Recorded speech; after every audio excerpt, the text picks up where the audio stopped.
Welcome to the stream, everybody. We're going to be getting it fired up here shortly.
Yeah, Thanks for having us. absolutely.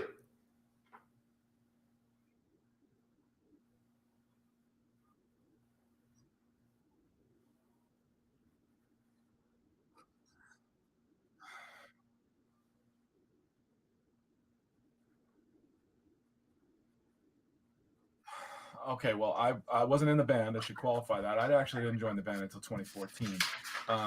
I knew Steve a little bit because my band, The Everymen, Steve had started up a label, an independent label called Hourglass, and he was sort of signing local bands that he thought were promising, and he asked The Everymen if we wanted to be on his label. And at the time, I was sort of a holier than thou DIY punk rock kid, and I totally judged him because he was like he played football in high school, and he was to me he looked like a jock, so I was like forget that guy, I don't want to sign to that label. And both my bandmates wanted to sign to the label, and I was like, no, if we're going to sign, I quit.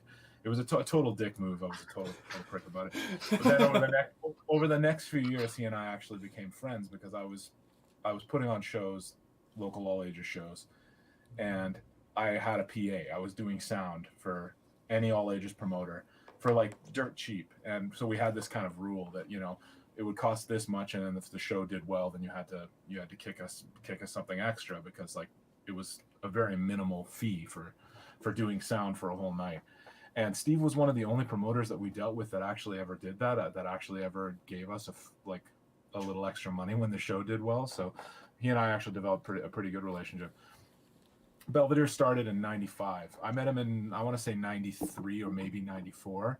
And then Belvedere started in 95. As I recall, the first incarnation of the band was Steve and a bass player named Tim and a drummer named Dan, who wasn't in the band for very long. And then the two J's joined the band in 97. Oh, just before. Scott joined the band very shortly after that first incarnation. So Scott was in the band before the two J's, and then there was Jay Sinclair and Jay Walters. Jay Walters was a drummer. Jay Sinclair was a bass player, and Steve is just he's a very motivated guy and always has been. So when he decides he wants to do something, he really does it. And I think at a sort of early age, he decided that Calgary was not the place for skate punk because they weren't really making any traction in the community here. Yeah. There were some very specific cliques that were sort of set up through Calgary's music scene, and so he just went on the road. Belvedere was a road band, toured all over the world, went crazy, did 100 date tours, like constantly. That's the only way to do it, man. And Calgary is still pretty niche for that stuff. Like we got lots of like Canadian music, cultural stuff, but it's country music. And then we got like the Music Mile, which is like, we got the Blues Cabin Music Mile and stuff like that, Ironwood Bar and Grill, but it's still like country and blues. And Calgary's always, I'm not slamming Calgary's music scene. No, of course not. We live in Calgary. Yeah, I've been a part of it for 30 years now in one form or another. Yeah. There has always been a good music community in Calgary. Both my parents were professional musicians in Calgary. Like, this is where I was born and where I was brought up, and there was always music in my life and always music around. And so I think there's always stuff going on in Calgary. It's just not necessarily friendly to certain genres, like, and so the people who are laboring here in metal and punk are kind of laboring under the radar, whereas in other cities, other demographics, there are massive fan bases for those types of music. So like it's not that those things don't exist or that they're not great. It's just maybe that they're not quite as popular as they might be in other places. And so Steve being Steve, he was like, okay, let's go, let's do this. Bang, bang, bang, bang, bang. Records, touring, all sorts of craziness. And, by the time Belvedere, took their extended hiatus, and I think that was in 2005 that they stopped the first time. I think they played probably 3 times as many shows as any Calgary band that I'd ever heard of. they put out a bunch of records and been all over the world. They'd gone everywhere. They'd gone places that other punk bands hadn't even thought of or dreamed of. So pretty remarkable achievements. Belvedere was doing South America before had even really heard of bands playing in South America. As I understand it, and I mean, somebody can correct me if I'm wrong on this, but as I understand it, Belvedere was the second punk rock band ever to play in Colombia. Ever. I think it was Agnostic Front and then Belvedere. And I feel like they were the first like sort of like North American punk rock band to go to the Dominican Republic. I feel like that's the case. Rad. Again, somebody might be able to correct me if I'm wrong on that. But yeah, so they were kind of kicking down doors and doing things that independent punk rock bands weren't really doing, and taking risks with it too. They went to countries that had internal instability or difficulties that almost prevented them from getting out of them, right? Where they had to do so putting their own health at risk in a way just to go play some fucking punk rock. Remarkable stories, and unfortunately I wasn't actually part of the story then. Through most of the really heavy touring and the craziness, the sort of classic lineup of Belvedere was Steve, Scott Marshall on lead guitar, Jason Clare on bass, and Graham Churchill on drums. And that was sort of like I think they did the most amount of work with that lineup. They did lots and lots of tours, went everywhere. And that lineup just came to an end like 2 years ago, right? Well, I think Graham officially left the band in 2014. That's when I joined.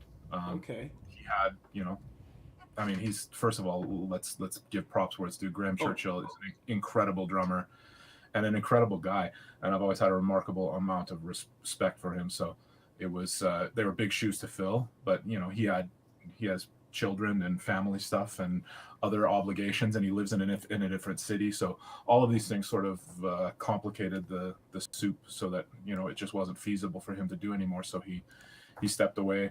I joined the band. I was sort of a logical choice. I live in the city, first of all. I can handle the material, and I know the band really, really well. Like, I know Steve really, really well, especially. So it was sort of a no-brainer, I think. And then that was 2014, and I've been with the band ever since. And Dan and Ryan just joined at the end of last year. And And then because the pandemic set in, all of the 90 shows that we were supposed to play in 2020 were canceled. And so they have officially only played 3 shows with the band. 4, actually. You're counting the streaming show. I don't count that. What? Yeah, we don't count streams. Okay. It was cool, but I don't count that as a show.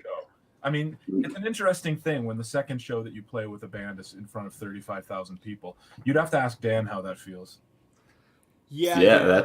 How was that? Because I've played shows with you before. I remember when you first popped up onto the scene, and then I remember when you started Dead Pixel as well. And then all of a sudden, Dan's in Belvedere in South America, rocking a festival. I'm like, I know that guy. Like, I've played with that guy. I have made that guy feel really uncomfortable in my presence before. Like, I've gotten really, really close to that guy's face with my face before. I'm sure we've had more than a few drunken hugs as well in the Vern's pit. Dan. On Loesch Fest back in the day. We've had some good times. But yeah, I am probably one of the weirdest choices to be the new guitar player in Belvedere. But I'm glad that it worked out. Yeah, like I said, I had my start in the scene in Calgary. Incredibly awkward kid growing up. Eventually, I had the good fortune of playing with some Calgary that were well established, were great performers, and kind of working with them over the years, I built my confidence in playing up to the point where Casey actually asked me to try out. So the day that Casey asked me, he went, yeah, so, if you're down to audition, maybe try learning the solo to Slaves to the Pavement. That's kind of our benchmark for if someone can join the band. And me too. I tried to learn it a few years before and kind of gave up immediately. But now that I had that motivation behind it, I remember thinking, okay, well, there's got to be like 24 other people vying for this spot. And I think in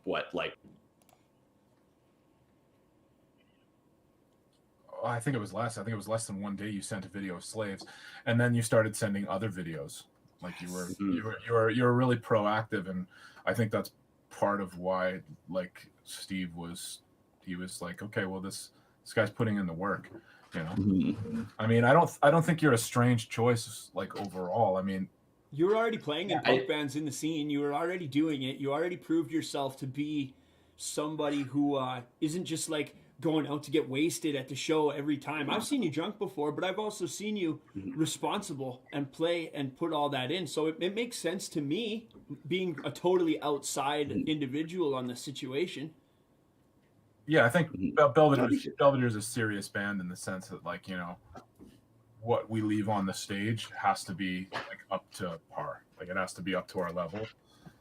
I mean, first of all, the material is extraordinarily difficult. The reason that we chose Slaves to the Pavement as kind of the benchmark as to whether you could even consider trying out for the band was because that solo is absolutely terrifying.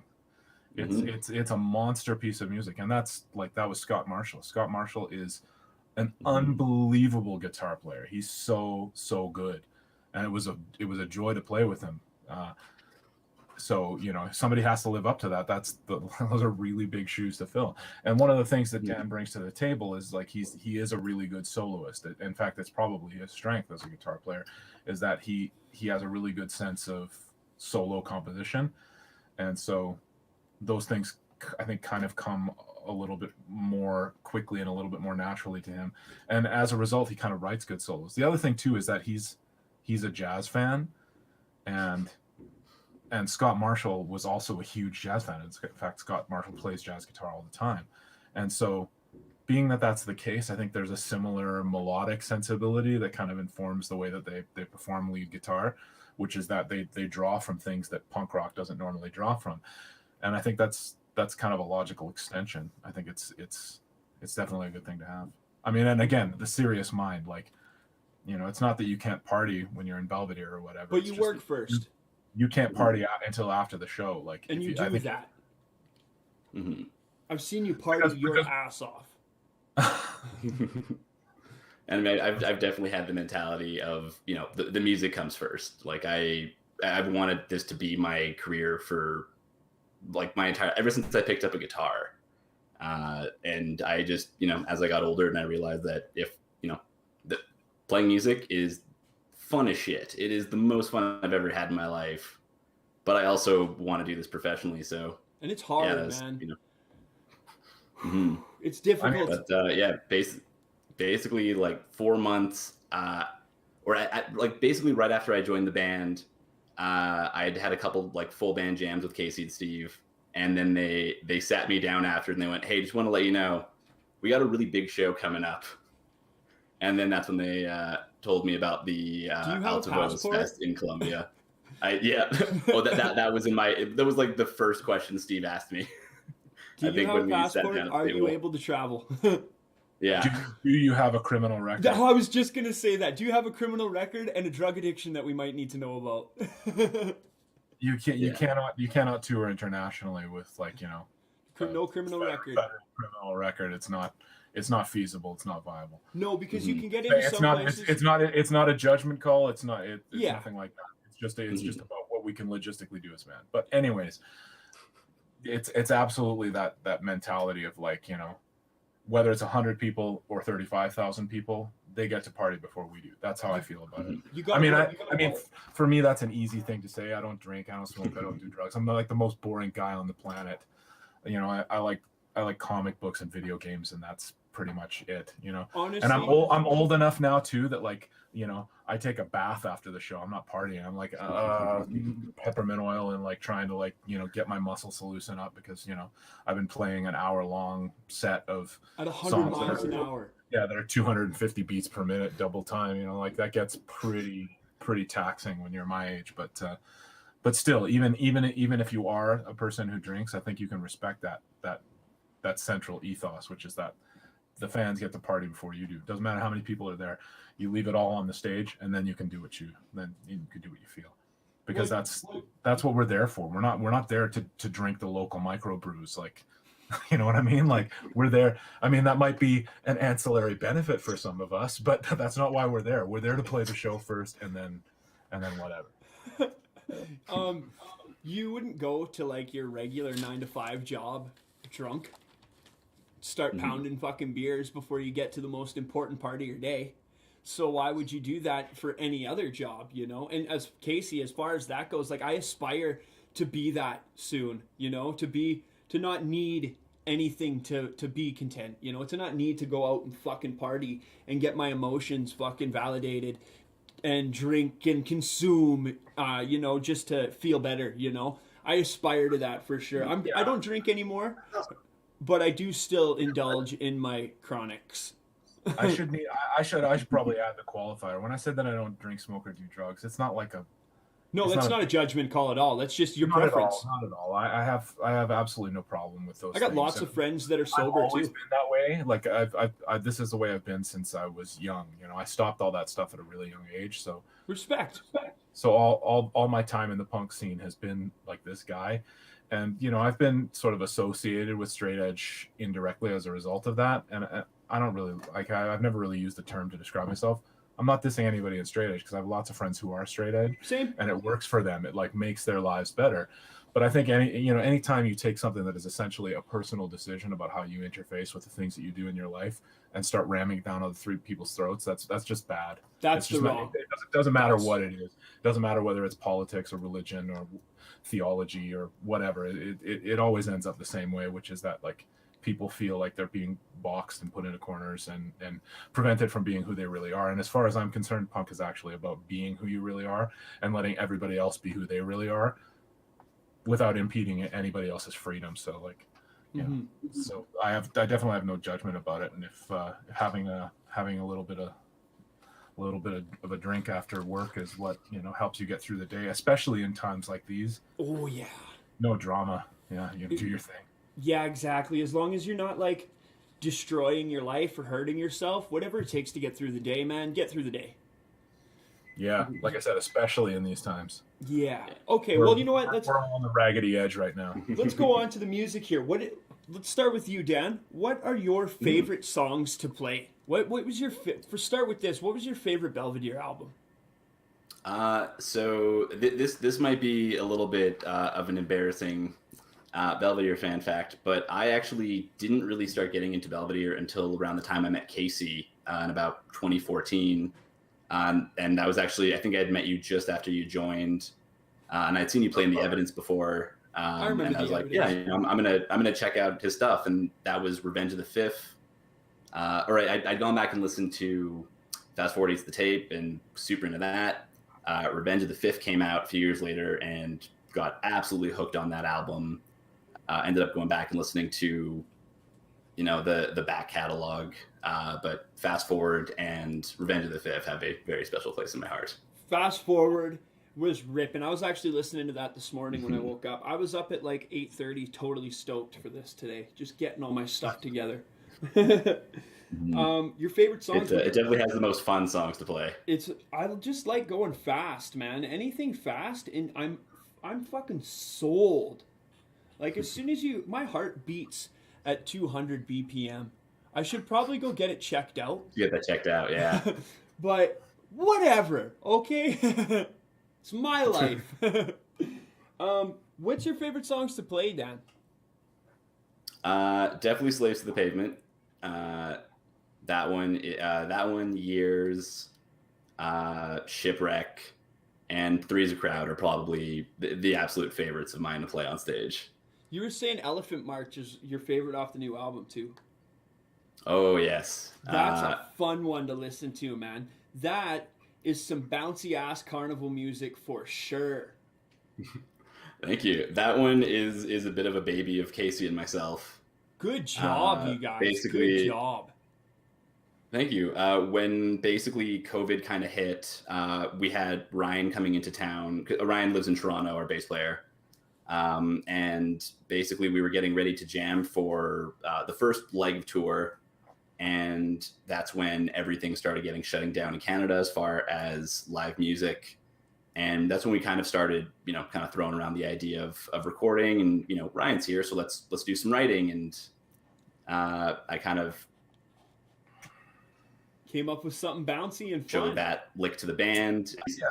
Yeah. Casey really wanted to like develop that one. But basically what happened is when everything started getting canceled, like all the festivals were getting canceled by March. And so it was just like, okay, well, this isn't going to be over anytime soon. So all the festivals were getting canceled. All of our European dates were canceled. It was just this huge thing. And so 90 shows, that was this massive, amazingly organized the return of Belvedere. That Steve had intricately and carefully considered all of the logistics of this thing and laid out all the money for the flights, and everything was on lock. And so all of that stuff collapsed, just a house of cards. And so poor Steve, man. So Steve had put in, poor a year of work. Guys all together.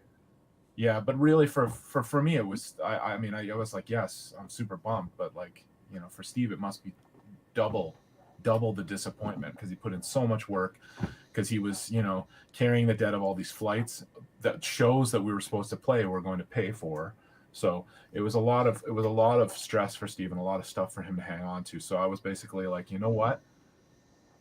I got to do something to get us like feeling momentum, because otherwise we're all gonna hit a wall, and we're not gonna be in a good place. So productivity is gonna go way down. So I was like, you know what? We should do a record. Maybe it's a weird choice to do a record with like brand new members right away. But like it seemed like we needed to keep that momentum up. So I was like, we should do a record. Here's a couple songs that I have.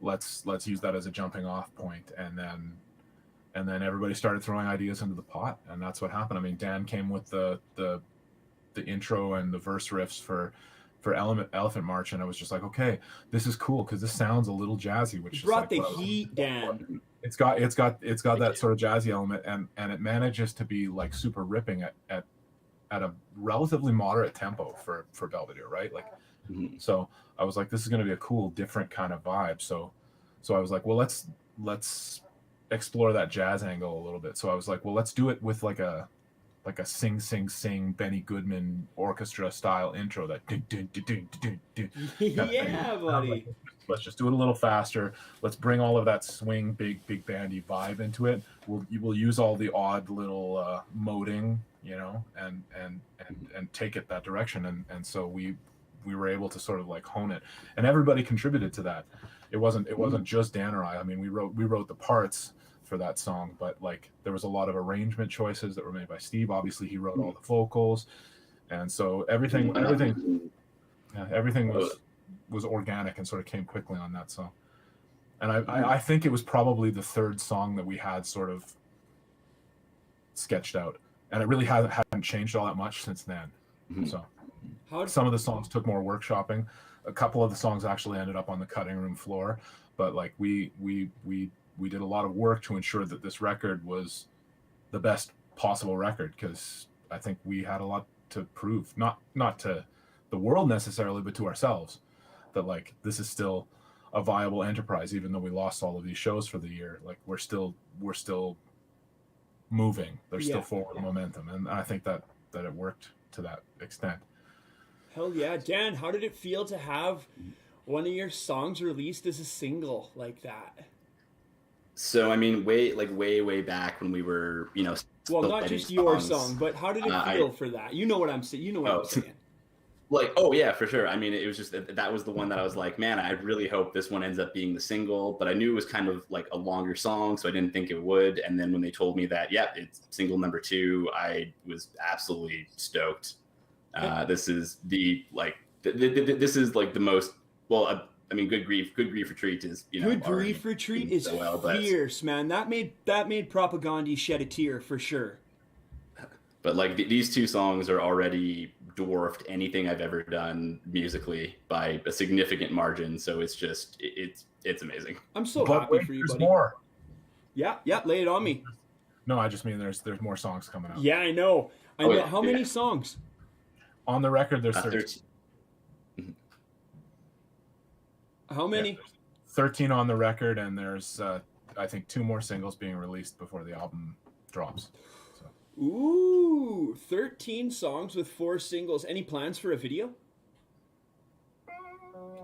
There may be. Ooh, okay, we won't go into that then. Maybe is enough. Maybe is enough. I know when to not poke and when to not prod. So we do have a bunch of other little Easter eggs and content and playthroughs and cute little stuff that you may see along the way. So be sure and keep your eyes peeled and your ears to the ground, so to speak. Fantastic. Do either of you guys skateboard? Not anymore. One time when I was 10, I fell on my ass, and I've never been on a skateboard ever again. Do you longboard, Dan? I have longboarded.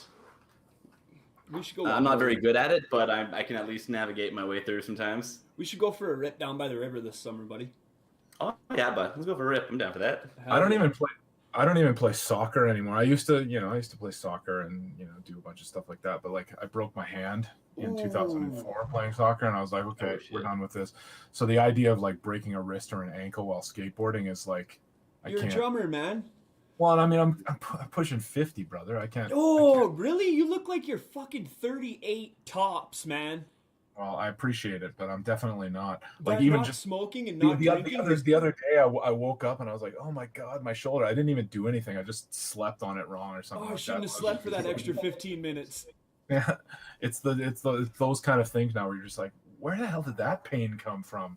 What the hell is going on in this part of me?" It's like not drinking and not smoking. You got to keep it clean and you got to keep it healthy, or else you won't be able to play this kind of music. That's where I'm at right now. So skateboards are off the table because the last thing I need is to cancel a tour because you broke your fucking leg, wrist, or a shaglanked shoulder, as they say. Oh, shout out to shaglanked shoulders. Dan Izzo and the gang. Hell yeah, man! That's a name I haven't heard for a while. Have you joined the Punk Canada group yet, Casey? No. Paul Gott from Ripcord started a punk group, and there's like 10,000 people in it. Yeah, man, he's OG. Hell yeah, buddy! I'm gonna be doing. He goes back even further than I do, man. Yeah, hopefully be doing a podcast with him soon. He's one of the Canadian OGs for sure. He's like. Just like Dayglow Abortions and DOA on the West Coast, you got Ripcords on the East Coast with fucking bunch of fucking goofs and like all those solid bands. But yeah, I don't think any of them quite go back as far as DOA, but yes. Yes. I think Ripcords DOA. No, you might DOA and Dayglow Abortions. Like 76, 77 was the start of DOA, right? Yeah, DOA and Dayglow Abortions are like the originators. Well, then you got. I think Dayglow was like the second generation of Canadian punk, West Coast punk. Because in the first generation, you had DOA, Pointed Sticks, Subhumans. Yeah, Subhumans with Wimpy. All those guys. Yeah, all those guys. But then then the second generation, you had Dayglow versions and guys like that. But anyways, I digress. Yeah. Anyways, the point is, Ripcords, super OG. Yeah, they're deadly. I mean, I did sound for the Ripcords a few times in the 90s, and they were always consummate gentlemen. So now that we're on the bands, Casey, what are your favorite bands? Like Canadian, local, big, otherwise. What's your favorite music to listen to? Well, my favorite band of all time is Rush. I don't think that's any secret to anybody. Sweet, yeah, Rush. Yeah, no, it's Rush. Rush is the greatest band of all time. Respect, man. I got nothing to say against that. Other favorite bands of all time, I mean, The Police definitely is in the top. Yeah. Iron Maiden is definitely in the top. The Descendants, Bad Religion. I love The Descendants, man. The Cure. I love The Cure. I love Prince. Well, especially like a certain era of Prince. I like 82 to 86 Prince. That real bopping shit. Yeah, it's just like where he was kind of changing the funk a little bit. Like he took funk in a different direction, added new romanticism and new wave. Yeah, it was a creative time, and that's sort of the same era I love about the Cure too. Is like 82 to 89 maybe for the Cure. Obviously I included the Descendants and Bad Religion in there for punk rock. There's locally speaking, it's so hard to say because so many of these bands are part of a community that I grew up with, so they all kind of influenced each other. back in the day when I was in the Everymen, I mean, like, you know, there was Inquisition and Knucklehead. And, I remember Knucklehead. Yeah. You know, all those guys. You know, like there was a very large community of bands here, and I mean, I still got all these things on cassette up there and vinyl, and so I kept all of it. Hell yeah, man! I knew it mattered to me somehow, and in fact, I don't know if you know RF from the Calgary Cassette Preservation Society. No, I don't. Yeah, he's a local scene guru. He's been in Calgary music for a really long time. I'm gonna have to write that down and try and get him on the podcast. The Calgary Cassette Preservation Society, basically, about a decade ago, I donated a bunch of tapes to them to archive, because they basically have been archiving all of Calgary's music from 1980 to now. So that's pretty cool. So it's essentially a blog format that has it's pretty remarkable. It's a pretty remarkable thing. Fucking sweet.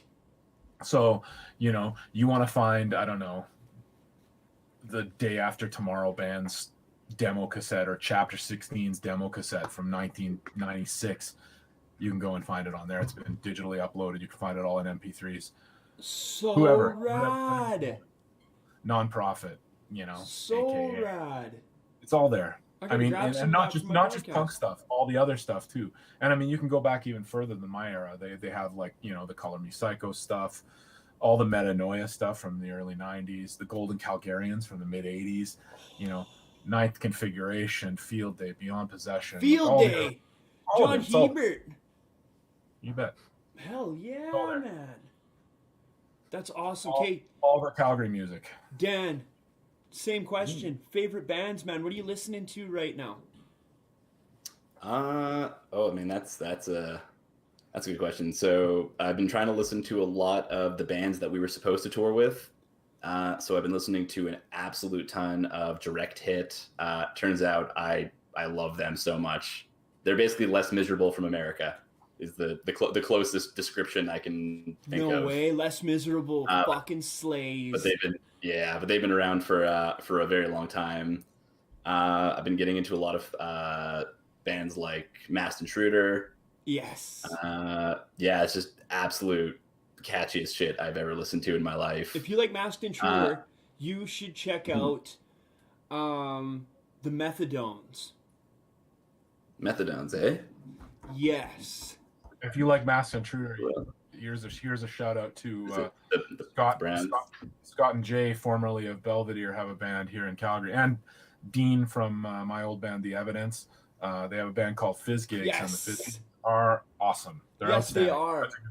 Mm-hmm. My friend Dave, he works with the podcast. He searches out interviews and stuff, and he does a little bit of the promotion work for the podcast. He actually brought the Fizz Gigs up here not too long ago, and we are trying to, after I get through a couple more interviews here and I got my schedule opened up a bit more, we're going to be trying to get into contact with them to do a podcast as well, because absolutely, man, they're fantastic, and they're absolutely great. I mean, Jay Sinclair has always been a prodigious songwriter. Like when he was in Belvedere, he wrote some really incredible songs, and he's always been that way in all of the projects he's ever been. And Scott, the same way, both brilliant songwriters. Mm-hmm.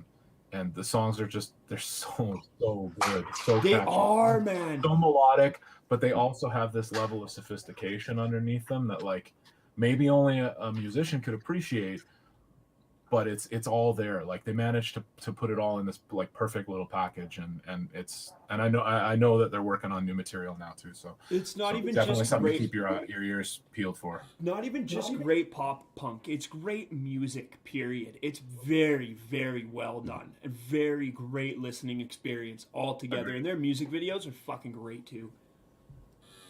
They're fantastic. Anyways, that was just my keep going with your bands, Dan. Keep going. If you're talking about local bands, I guess another one. This is going to be one that I don't think a lot of people have heard. They're a band called Bear Ghost. They're out of Phoenix, Arizona, I think. Just a very weird, theatrical, catchy band. I don't think I've ever seen a lyricist who's so good with alliteration and just great rhyming. They have a song called, let's see if I can say this right, Big Town Banky Blaine's Rockabilly Barbecue, which is one of the coolest sounds or coolest songs I've ever heard in my life. And actually, they released Dan's playlist under Belvedere. So you can actually catch that song at the number 10 spot, I believe. What type of music do they play? Are they a folk punk band, Dan? No, they are a prog rock band. They're one of those bands where it's very hard to tell you what they sound like. Prog rock? It's very theatrical, and the musicianship is and the composition is unbelievable. Hell yeah. I like that. I'll be sure to check out that playlist. So, absolutely. Moving forward, what are the future plans after COVID for Belvedere? We'll get closer into wrapping this up now because we've hit an hour, boys. Oh, man, we sure can't talk. Well, we hit 40 minutes of actual interview, but the stream has been on for an hour. Future plans of Belvedere. What do you guys got? Get back on the road, obviously. The release of this album is all consuming right now, and we're all working very hard on our promotion stuff, on our content for online stuff, and to make sure that we're really ready to roll this album out with the attention that we think it deserves, because we think it's a great album, which is kind of a nice thing. And I mean, we worked really hard on it. I mean, we were all involved in kind of all stages of the thing, like from writing songs and performing on it. Obviously, it was recorded in my studio, so it was recorded here, it was mixed here, it was mastered. Echo Bass, shout out to Echo Bass Studios. That's the one. And so like a lot of work and a lot of energy was put into it, and we think it's worthy of the attention. So we're really taking our time to make sure that we do the release right, and to make sure that it gets into as many hands and ears as possible. And claws, lobster hands. Yeah, whatever. Shout out to Jean-Guy. Everybody who is into it, we want to make sure that they have a copy of it. So we're working hard at that, and our labels, Thousand Island here in North America and Lockjaw over in UK and Europe, they've been absolutely astounding. Mad shout out to those guys for all the work that they've been doing, and for the support that they've given us, because it's been really remarkable. So that's what we've been worrying about right now, because that's what we can worry about right now. We can't really worry about shows right now. We had a bunch of festivals that have been moved to this summer, and we've all been sort of like waiting to hear what happens with it. But we all know what's going to happen. We all know that if they haven't been canceled yet, that they most likely will be. And that breaks everybody's heart. Nobody wants to hear that, but that's the way it is. It's it's what is necessary for the most public benefit. So that's right. So we got to roll with what we can control, which is the release of this album. And then as soon as we are let out the gate, as soon as it's like you can tour again, then that's what we're going to be doing, obviously. I will be there to interview you guys at your first show back. No problem. You can guarantee that. Trash on the streets. Awesome. Absolutely. We will look forward to that. But I mean, I think, we're in the same I'm willing to wait, though. And I feel like we all are. I mean, I said this in an interview a couple weeks ago. But I mean, I feel like we're not obviously not the only ones who are in this position, and I think in punk rock, in DIY music in general, independent music in general, it's the same thing. Like we're all going to keep doing this stuff regardless of how long it takes or how little money we make at it, because it's what we do. It's who we are, right? I mean, the industry, quote unquote industry, that exists around music or around entertainment, we'll see some of the less, I guess, pure motivations fall by the wayside, because the people who are in it for money, they're not getting paid right now, and they might not get paid for another year. So those people are going to find other things to do. But the people who really love it and who are in it, in the trenches, boots on the ground, are going to keep doing it. And so as soon as we're able to do it, we'll be ready to do it. And then until that time, we'll keep slaving away at our day jobs, and we'll keep doing writing, the best. keep practicing. Keep writing, keep practicing, keep getting better, and doing all of the things that we can do to make sure that when these restrictions are lifted and we can actually do those things, we'll be doing them to the utmost. And the great thing about it is that, like, I can feel it in my bones that there's going to be people there with us.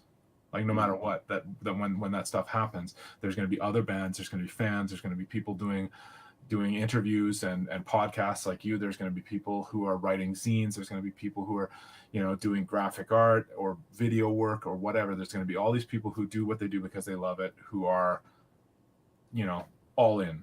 And that actually gives me a lot of hope. There's a lot of optimism there for me. Hell yeah, buddy. Me too. Me too. I think 2022 is going to be probably one of the best years for music. I think everyone's just so hungry to get back out there and to get back to work and to keep, doing this. So I think it's sad that a lot of clubs and bars are going to shut down. I really, really hope that 2022 we see a bunch of new ones spring up and new venues, and I'm still looking forward to it. You have no idea. Buddy. Before we wrap this up, Dan, what's going on with Dead Pixel? So we're still around. For this is, and the worst timing ever.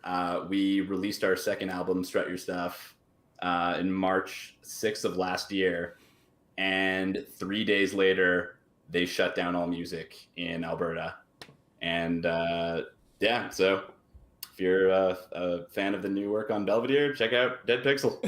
Hell yeah. Well, we have an album that we didn't get to promote. You guys have been great. Hey, man, that album will still be there to promote when you guys are ready to rock again. Oh, yeah. Well, you guys have been great. It was awesome talking to you guys. Thanks for everybody who tuned in for this stream. Thanks to everybody who subbed. 100 subs. Let's go to 1,000. I actually made a promise, if I could get enough traction on it. Once I get enough people, I want to say I'll get at 1,000 subs. I'll get a Fan's Choice tramp stamp. I'll give out like a list of choices, and then I'll do a poll, and then we'll live stream the tramp stamp tattoo. Because once I hit 1,000 subs, I can live stream from like a phone, like a device. I don't have to live stream from a computer. So it makes it tastier, and I get a cool new tattoo. That's a bold choice, my friend. Now, just be careful, because if you live stream the tattoo, your bare ass might get your live streaming taken down. That's why I'm going for tramp stamp. Just a nice, cute, tribal butterfly lower back tattoo. 1999. I've got my like bandana tank top on. I've got my lace up leather pants on. I am a Spice Girl. Casey knows. Oh, there you go. Trashy Spice. That's your tramp stamp. Garbage Spice. Huh? I like it. Hell yeah, you guys have been great. All right, let's kill this stream. Everybody, thanks for tuning in. You got something to say, Casey? One last thing. Lay it out, man. The album is called Hindsight is the Sixth Sense. It is officially out on May 14th. Please check all of the major streaming services for our singles, Good Grief Retreat and Elephant March, which are out currently. Both killer. We will have 2 more singles before the release of the album and a bunch of other content. So please stay tuned to all of Belvedere's social media, and we will see you on the road when we can. And you will bet that old Nate Trash here will be providing lots and lots of coverage over the releases, and I'll be sharing all of it all over my socials, because that is what I do. That is what I'm here for. So thank you so much, buddy. Thanks for having us.